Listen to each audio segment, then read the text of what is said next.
Today, we're talking about how to break the limits of human consciousness, because there is a new humanity that's on the rise, a new consciousness that's on the rise, and everyone from psychologist Richard Buck to the philosopher Hegel and the philosopher Nietzsche all envisioned and discussed a new kind of human consciousness coming on the scene. Now, they each did in a different way. Nietzsche's was about humanity that overcomes their limitations to create the best versions of themselves. Hegel's was about achieving a new kind of consciousness of absolute knowing, where one understands that they are the absolute.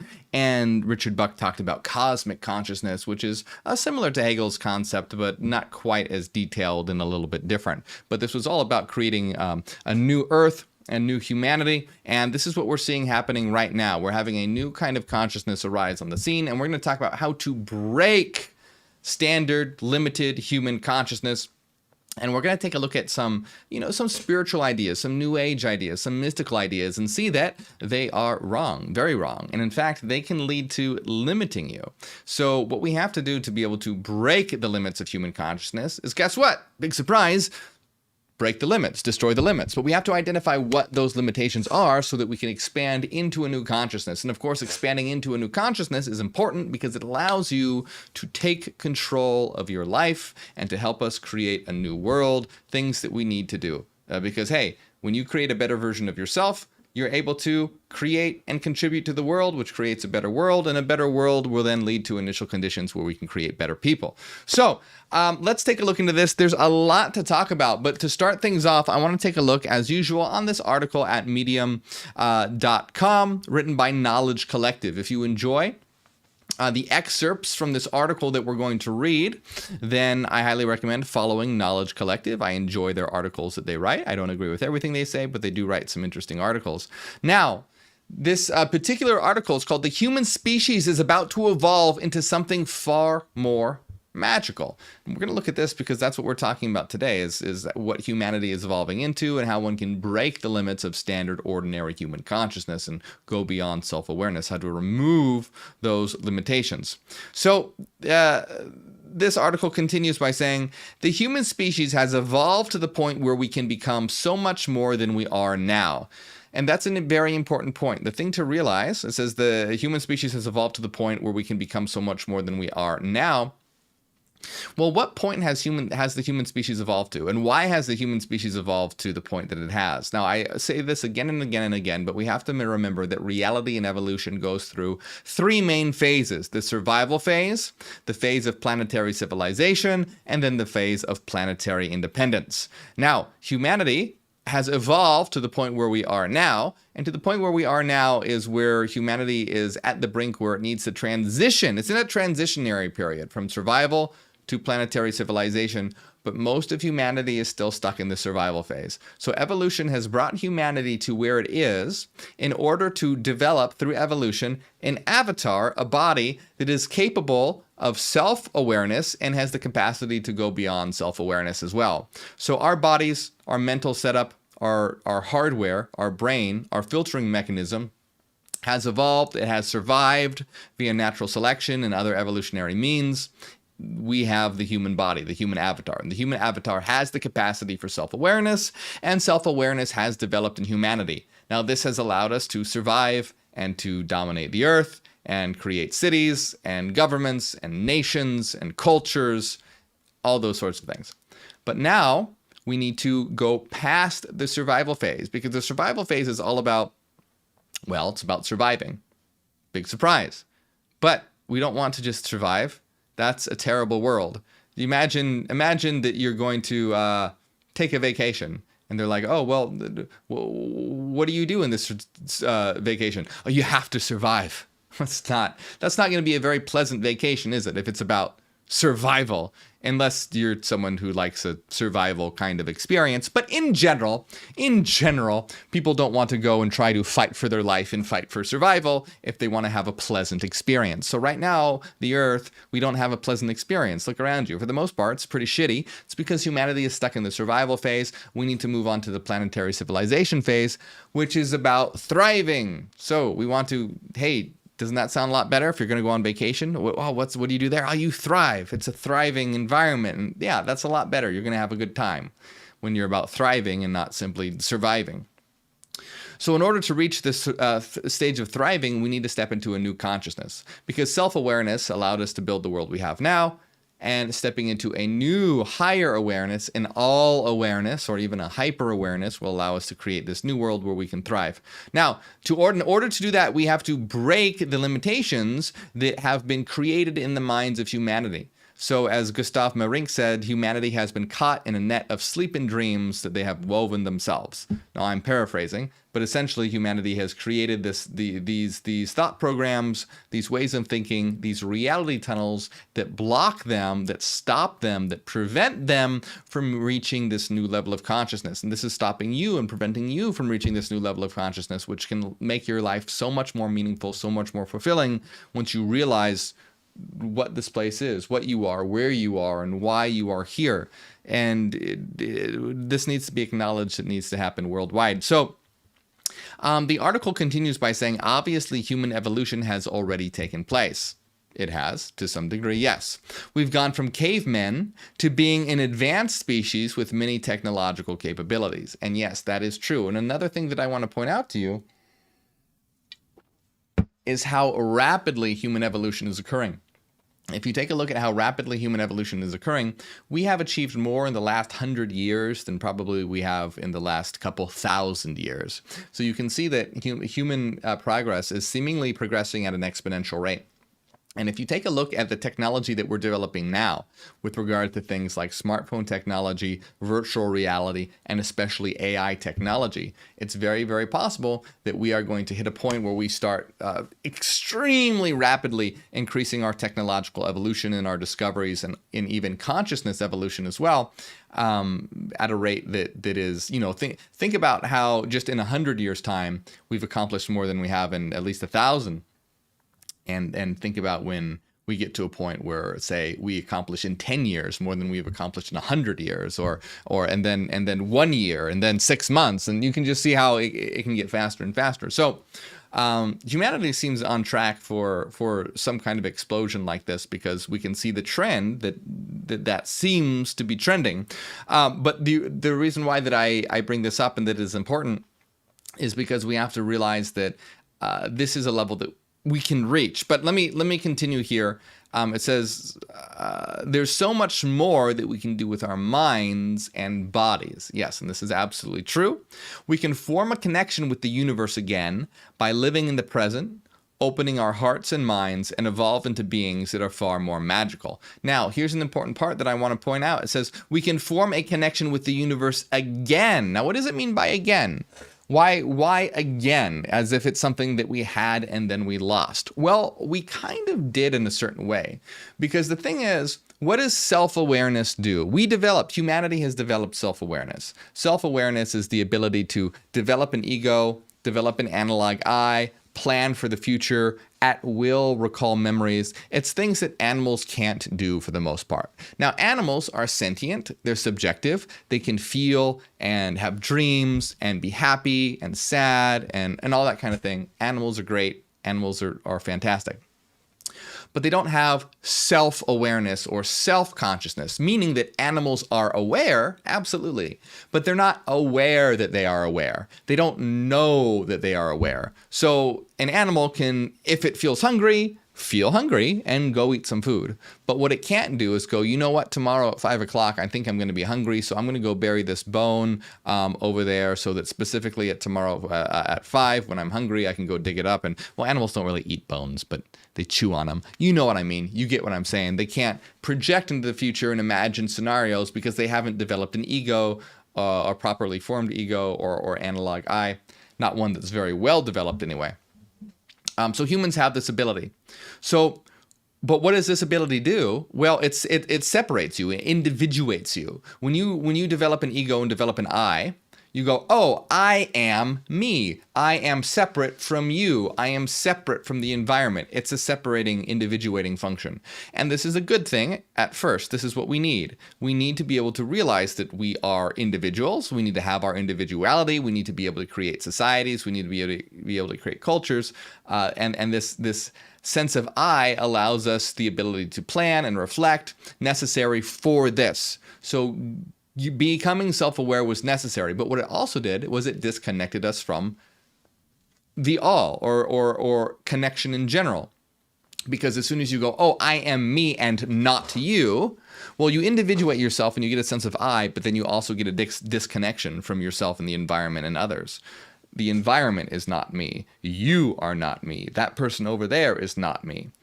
And so you get separated. Now, this is both a good thing and a bad thing, because you need that individuality, but now we need to retain our individuality while reforming that connection to others and the environment and ourselves. So a lot of New Age systems and occult systems and mystical systems talk about destroying the ego. You don't want to destroy the ego. You don't want to. The ego is what allows you to have a sense of I. If you destroyed the ego, you'd be like an animal. But what you want to do is to be able to not identify with the ego, but still use it. So you don't want to destroy your ego. You want to say, I know that I am an I. Or not rather, I know that I am an I. But rather, I know that I have and utilize this sense of self, but that I'm also so much more than the particular ego that I have. So your ego is like a tool. It's a very powerful tool. It's a necessary tool. You need it. Don't get rid of it. It's important. But you need to realize that you are so much more as well, that we are so much more, and use it as a tool, but not make an identification with it. So what we need to do is establish, while retaining our individuality, that we are also all connected to the all, connected to the whole, connected to each other. And what this needs to do, to be able to do this, to be able to really do this, because this is so, this isn't just some like theoretical idea or some theory or something like this. This, if you have a new level of consciousness, you know that you have a new level of consciousness. It's like, when you become self-aware, you know that you're self-aware. Now, you might not explicitly know it because, for example, when you become self-aware as a child, when you develop your self-awareness, you don't suddenly just go, oh, hey, I'm self-aware now. You just are self-aware and you get used to it and you get accustomed to the idea.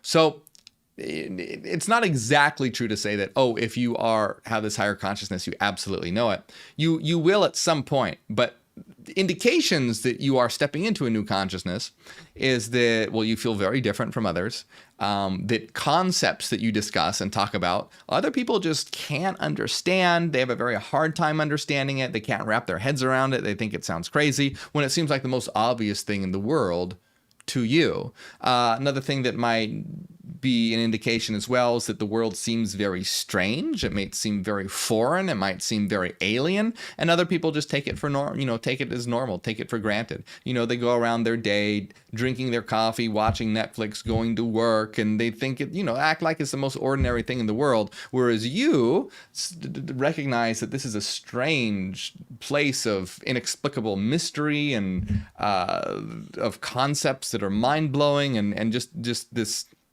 enigma in general, and no one else really seems to recognize it. So these are good indications that you're, having glimpses of a higher consciousness. They can be. They aren't always so. If you actually have some kind of mental problem, you should see a therapist or see your doctor. But I'm not talking about those cases.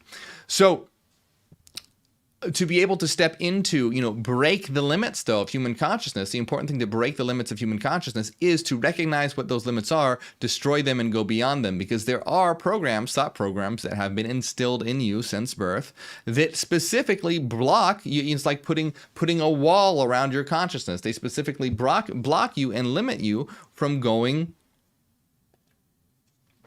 past those consciousness into that higher consciousness. And the article continues by going, there's no denying what we currently go through is difficult. We're having a difficult time as humanity because we haven't reached our full potential. We find ourselves stuck in moments of confusion and insanity, as if we're all connected to each other through the stream of consciousness that is filled with garbage, hate, confusion, lies, deception, manipulation, and countless other things. The collective shadow of humanity is facing the light of the day now. If we want to wake up from our nightmare, we have to embrace this evolutionary process and what it brings.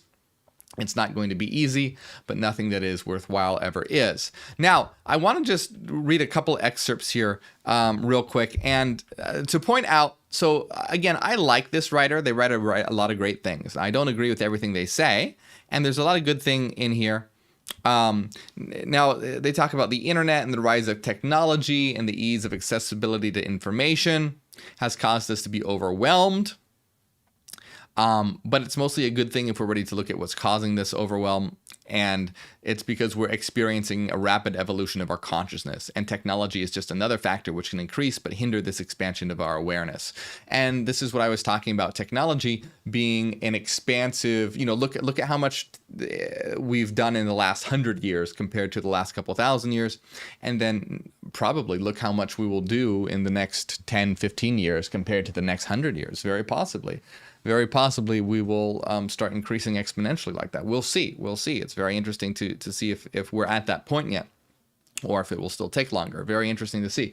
Now, technology, yes, can rapidly increase our awakening and our evolution, but it can also hinder it in a certain way. A good example of that is TikTok. So TikTok can hinder our evolution by wasting time.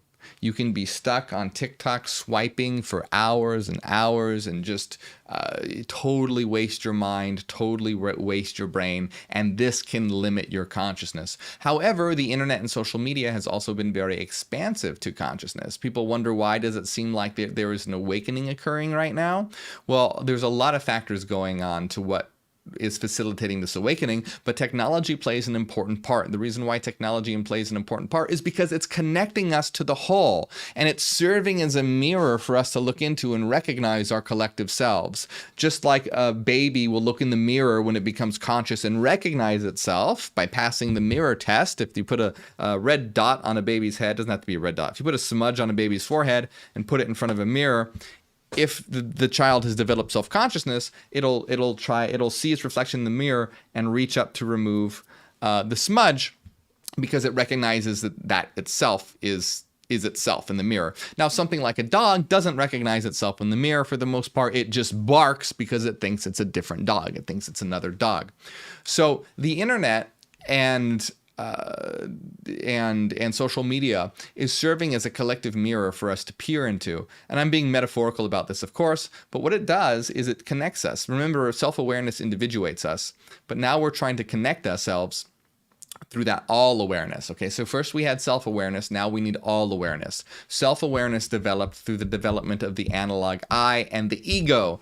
All awareness develops through the development of the analog all and the absolute ego. And this is the absolute is the ego in which we all share, and the analog all is a simulated model of all reality and all existence and the collective itself. So anyways, to go from a new level of consciousness, you go from individual consciousness to a collective consciousness, a consciousness regarding the collective. And the reason why the internet and social media helps with that is because you are visually seeing and being plugged in to the collective. Each one of us is outfitted with one of these, smartphones, which is really a new technological organ. This is a new organ that has developed, technological organ that allows us to be connected to the collective. Anytime we want, we can log on here and get any sort of information we want by tapping into the collective knowledge of humanity's storehouse. We can get answer almost any question we want by simply logging in to the collective human unconscious.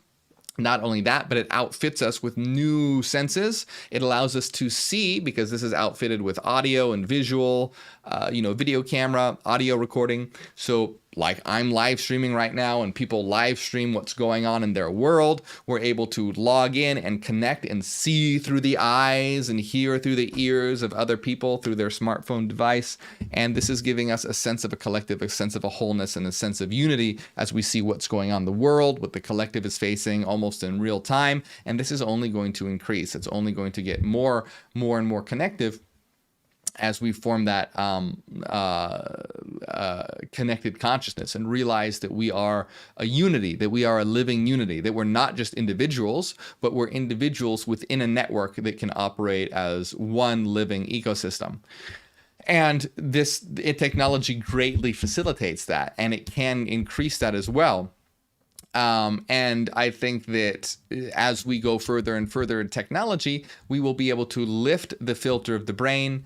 And because if one engages in psychedelics, for example, like LSD, when you're engaged in LSD, you can actually visually see the connectedness of reality. You can visually see how everything connects to everything else and feel how everything connects to everything else. And I really think that this could be a precursor of a new human sense. So if we develop some sort of technology that allows us in a controlled way to lift certain aspects and certain filters of the brain, imagine being able to visually see and experience all the time that we're connected to the environment and everything else. It wouldn't be something that you would have to teach anymore. It would just be something that you would feel and know intuitively and through that sense, through your senses. Now remember, don't do anything dangerous or illegal. You don't need to go out and do psychedelics. I'm not saying to do that, but I'm just saying that for me personally, I think that it can be foreshadowing a new human sense that could be tapped into through technology that allows the filter of the brain to lift. But we're not talking about that, really. I'm getting kind of ahead of myself. What we're really talking about, not only lifting the filter of the brain, but we want to know how to break the limitations of human consciousness right here and right now. We don't want to wait for technology. We don't want any of that. So what we have to do is identify what is limiting your consciousness. And so humanity has installed systemically, throughout your birth, systems that actively block your development of a new consciousness. And systems like this can be, some of the biggest ones are mainstream religion and scientific materialism. But there can be more, okay? There definitely, absolutely can be more. But two of the biggest ones, and I'm just using these as an example because I think these are the easiest examples, but then I'll talk about more in general that you need to look within yourself to try and identify these limitations that exist in the mind. So religion and scientific materialism, they're a really good example. Why? Because religion teaches you that God/divinity is outside of you, that you are dirty and sinful and flawed and broken, and that you need to put your faith in an external God and be subservient to achieve heaven and avoid hell, etc. So what does this do? Well, first of all, it takes your divinity, strips it from you and puts it in something else, an external God with an unbridgeable gap between you and that God, one that you can never cross and become fully and totally equivalent to. So your true self and your divinity is blocked. You're told that you're dirty and sinful. You're stripped of your divinity. You're told that you're weak. You're told that you're incomplete, and you're told that you are intrinsically lesser than. And scientific materialism or whatnot, it does the same thing. Not in the same way, but it tells you that basically you're worthless. Have you ever heard that idea of, oh, you're just a tiny little speck on a planet within a infinitely large universe and you don't matter. You're just here in a second and you're gone in an instant and you're just a tiny little speck that doesn't even matter. How are you going? What kind of effect do you think that has on people's psyche when they believe that they're just born and they die and that's it? They don't matter. They're in random accident. It gets almost just as bad as mainstream religion. Not as bad, but it's pretty bad when it comes to acknowledging your divinity, realize that we're in a connected system. And another thing is it denies that we're in a connected system by saying that reality is physical. It's starting to realize that we're connected through ideas like quantum entanglement, but it's having a very hard time, scientists just instead of embracing this, try and work around it. But that's why so many scientists and especially neuroscientists are starting to step away from scientific materialism. The idea is matter, embrace a panpsychist idea or a idealist theory. So you have to be able to identify these systems in your mind that are blocking you, because these systems may not, even if you aren't religious or even if you aren't a scientific materialist, guess what? There's a lot of new age and mystical systems that can be blocking your power as well, that can be blocking your development as well. Why? Because a lot of new age and mystical systems teach things that can be limiting to you as well. How? Well, think about new age systems that say, well, you just need to put your trust in the universe. Just send positive vibes and the universe will provide. you might as well be saying that, oh, pray to a God in the sky and have faith and God will provide. You're just swapping words around so it sounds different, but it's not actually different, and this is limiting you. You are the master of your life, and we are here to create the world that we want to have and that we need to have and that we deserve to have. As long as we're putting our faith in the universe or just sending positive vibes rather than actually working to create ourselves and transform ourselves and working to create a new world and build a new world, those are limitations. There's also a lot of dangerous systems as well that I don't agree with in New Age and mysticism, such as astrology. And I know a lot of people don't like to hear that because a lot of people love astrology, but think about what astrology does. Astrology limits your ability to make decisions for yourself because you put your blame on how you're acting on the alignment of the planets. Oh, I'm having a really shitty time because of Mercury retrograde, or my horoscope says that I should do X, Y, and Z, or oh, I don't interact with Leos because Leos are assholes or whatever. So suddenly now you're putting faith in some system that is guiding and directing your life. Now, Carl Jung talked about astrology, and Carl Jung, from what I understand, believed that astrology, that the planets represented archetypes, which they do, but from a certain perspective, to be controlled by the planets is actually a bad thing, because to be controlled by the planets is symbolic for letting unconscious archetypal forces guide your life. So really what you want to do, what you want to be, if you want astrology in a positive way, what you want to do is break from the influence of the planets and be your own influence. And see, being influenced by the planets is metaphorical and symbolic for being influenced by your own unconscious forces. Well, the whole point of enlightenment is to make the unconscious conscious and be control of yourself. So you don't want to be controlled by the planets. Fuck Mercury retrograde or whatever. Take control of your life and be controlled by yourself. And don't let any kind of, so-called planetary influence control you. Just like you don't want the unconscious to be controlling your life. You want to make the unconscious conscious and take control over your life. Now, real quick, I want to say, if you watch my channel and you believe in astrology, that's fine. You can believe whatever you want on my channel, and I'm not, and that's totally fine. As long as it's not like some hateful ideology or something like.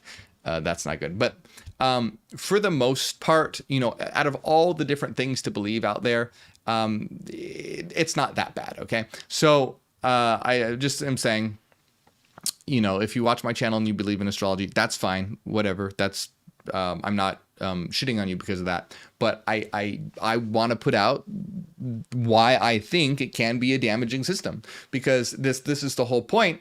Is that, you see, people today are really starting to be more comfortable with criticizing mainstream religion. If I say, mainstream religion is bad because it strips you of your divinity and places God outside of you, a lot of people today will be like, oh yeah, you know what, that's true. But if I criticize, let's say, the idea of the universe providing or astrology, suddenly it's like, oh no, I'm very offended by that now. And that's kind of my point, is you see how a lot of New Age and mysticism is becoming a new mainstream religion. It's becoming a new mainstream religion. We have to be careful. Have to be very, very careful. Now, New Age and mysticism is superior to mainstream religion. Yes, that's true. But I'm sure at a certain point, mainstream religion was superior to just people going out and killing and raping each other all day or whatever. But it's still ultimately not a great system. So is New Ageism, is mysticism superior to mainstream religion? Yes, it is. But does it have problems? Yes, it does. And we need to be free to be able to criticize those and point those out, because ultimately they are limiting you. What you want to do to step into this new consciousness is have a connection to self, a connection to others, and remove those limitations. Now, I'm not going to get too much into the total method to do this, because the total method to do this is based on the Descartes' method of doubt, or called Cartesian doubt, where essentially you use thought experiments to examine every single one of your beliefs until you find something that's sure and certain, and then rebuild yourself based on certainty, so that you can be running on an operating system that isn't limited, but is rather unlimited, and allows you to create yourself fully and completely and totally. Now, to get into that fully and completely is too much for this video. I'll do another video on the exact methods and steps for that. I wrote about it in my first book. My first book is all about that.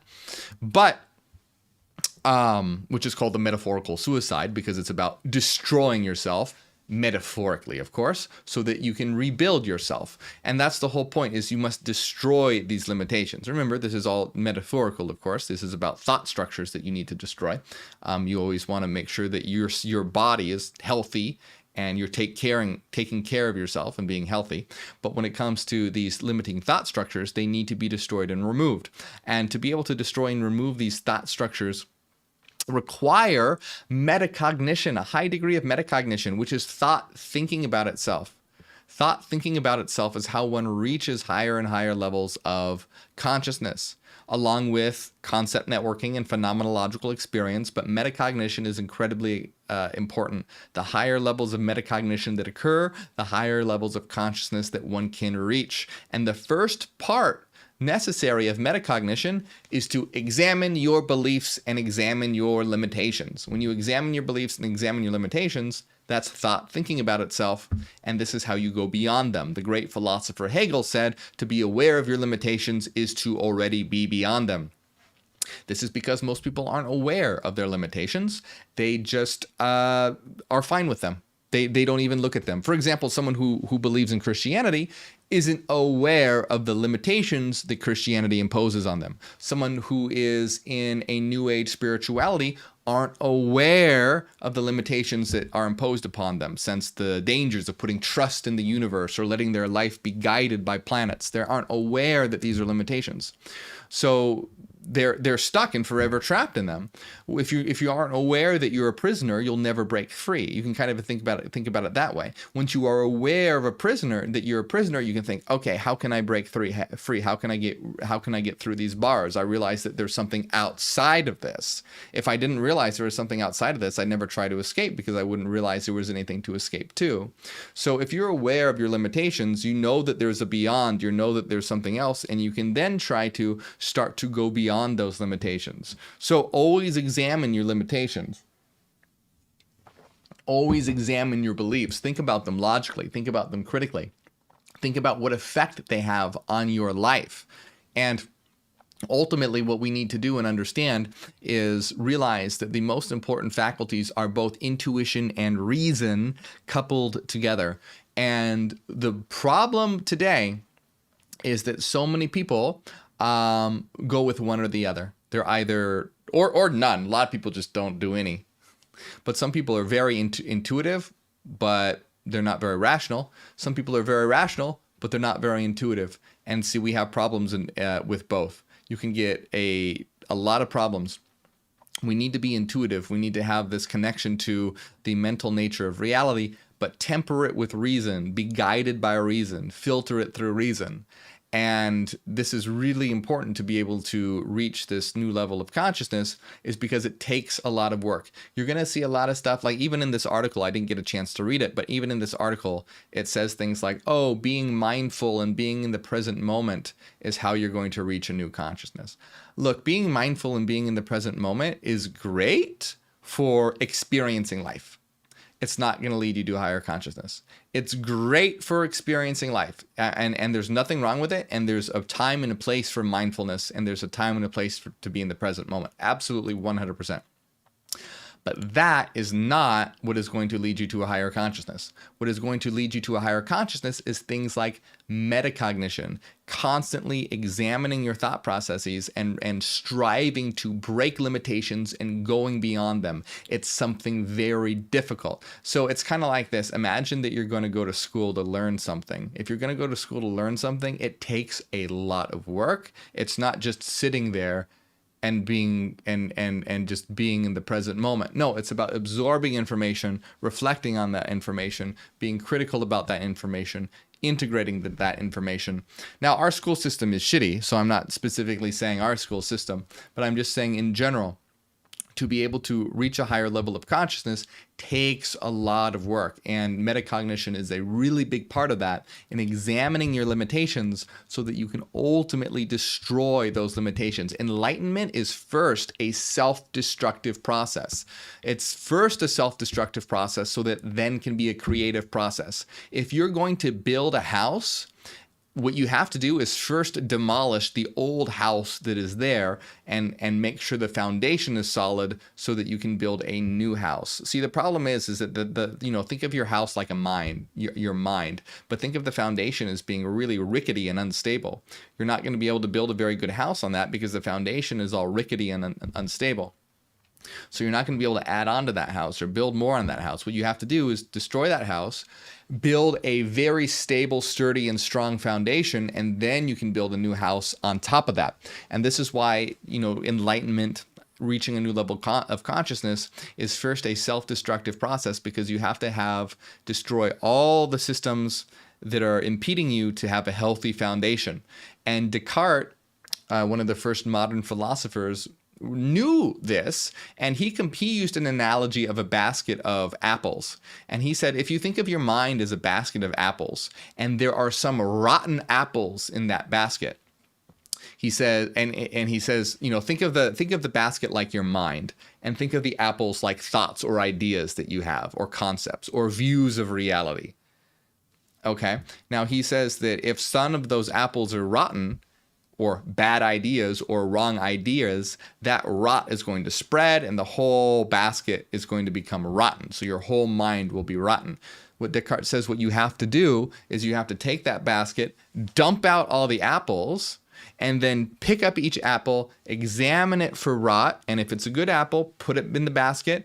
If it's a bad apple, discard it. So you examine all the apples until you have a basket full of apples that are healthy, and then you can have a healthy mind that's able to reach new levels of consciousness. So what Descartes is describing is metacognition. You reflecting on the health of the apple is you reflecting on your ideas to see if they hold up to scrutiny. And what one has to do in this method is basically discard everything that can possibly be doubted until one is left with a certain foundation that cannot be doubted, that we know is indubitably true, and then build on that firm foundation of truth so that we know that we are operating on something that is true. And this will allow us to reach that new level. Now, I will do a video. If you guys want to see it, tell me in the comments. I will do a video on precisely that process. It's already in my book, The Metaphorical Suicide. But if you want a video on that process, tell me in the comments. But the important part to understand is to break the limits of human consciousness so that you can reach a new consciousness entails examining your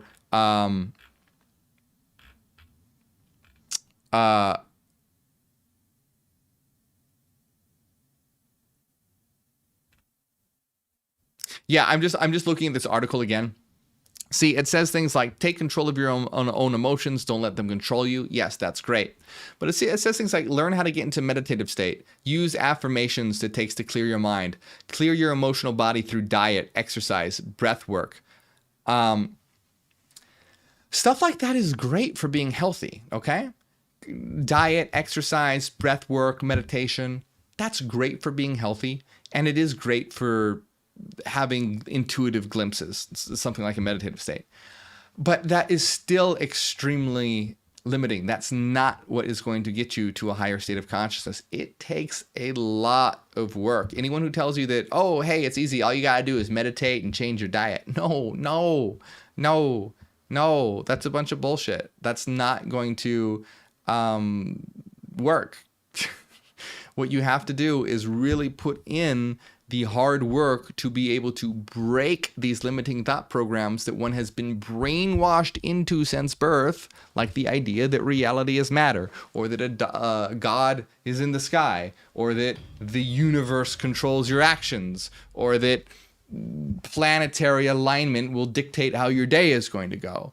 These are all limiting beliefs that are going to suppress you and stop you from reaching your full potential. And it's important for us to be able to reach our full potential. But like I said, this is just a brief overview of being aware of your limitations and breaking those limitations. I'll talk more fully on the method on how to do that in another video because we are out of time. But hey, if you enjoy my work, hey, please hit that like button and subscribe so we can spread this information. And if you enjoy my work, consider supporting on Patreon. You'll get access to secret videos. We're having a secret video released right now, which is about how consciousness doesn't evolve, but rather it creates evolution. And you'll get access to our secret live streams, our hidden Discord server, The Citadel. And I want to give a big shout out to everyone who does support, especially Philanthropist, Zach, Renaissance Fairy, Cassidy, Michael, Angela, Maria, Top of the World, Ethan, Joel, and It's Fashida. Thank you so much. The link to support will be right over here. You can also support by hitting the join button right below this video on YouTube.